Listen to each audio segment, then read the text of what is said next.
छत्तीसगढ़ के महासमुंद जिले के पिथौरा विकासखंड के ग्राम बुंदेली में बच्चों की पढ़ाई जान जोखिम में डालकर हो रही है। स्कूल भवन की हालत इतनी खराब है कि छत से लगातार पानी टपकता है और उसमें करंट तक आता है, जिससे बच्चों की जान पर खतरा बना रहता है।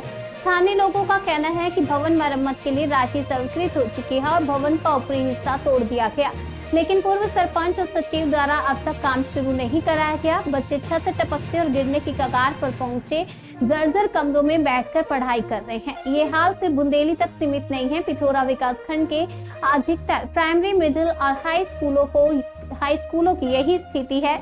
जिला शिक्षा अधिकारी कभी कभी निरीक्षण करते हैं, लेकिन जिन स्कूलों में बैठने तक की व्यवस्था नहीं है, आज भी सुधार की कोई पहल नहीं हुई है।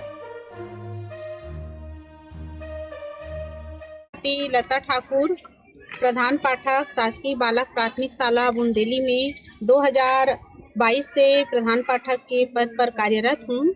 यहाँ हमारे संस्था में, स्कूल में बच्चों को बिठाने में बहुत दिक्कत हो रही है। यहाँ का भवन बहुत जर्जर हो गया है। बहुत पुराना होने के नाम से पुराना बिल्डिंग में हमारा जो मूल शाला है वो 3 कमरा था, वो पूरा जर्जर हो चुका है। उसके अलावा प्रधान पाठक कक्षा है, वो भी पूरी तरह से जर्जर हो चुकी है, जहाँ हम लोग नहीं बैठ रहे हैं। और अतिरिक्त कक्षा है जिसमें बच्चों को अभी बिठाया जा रहा है और सिर्फ एक ही कमरा है अतिरिक्त कक्षा में।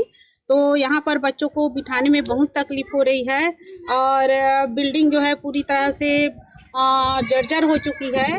और हमारे यहाँ बच्चों की कुल दर्ज संख्या जो है 33 है और 2 शिक्षक है हमारे यहाँ कार्यरत हैं, हम लोग 2 शिक्षक। और यहाँ पर 2023-24 में समन्वयक की जानकारी अनुसार से शौचालय के लिए 1,20,000 स्वीकृति बताया गया है और छत मरम्मत के लिए 1,80,000 मरम्मत के लिए आया बताया गया है, जो अभी तक के कार्य संपन्न नहीं हुआ है, चालू नहीं हुआ है। और पूर्व सरपंच से भी अवगत करा दिए गए हैं, फिर भी कार्य चालू नहीं किए हैं। और इनकी जो जानकारी है, शाला प्रबंधन समिति की बैठक रख करके पिछले साल अपनी संकुल समन्वयक स्रोत BRC सर को भी लिखित में जानकारी दे दी गई है और उनके द्वारा भी आकर और निरीक्षण किया जा चुका है।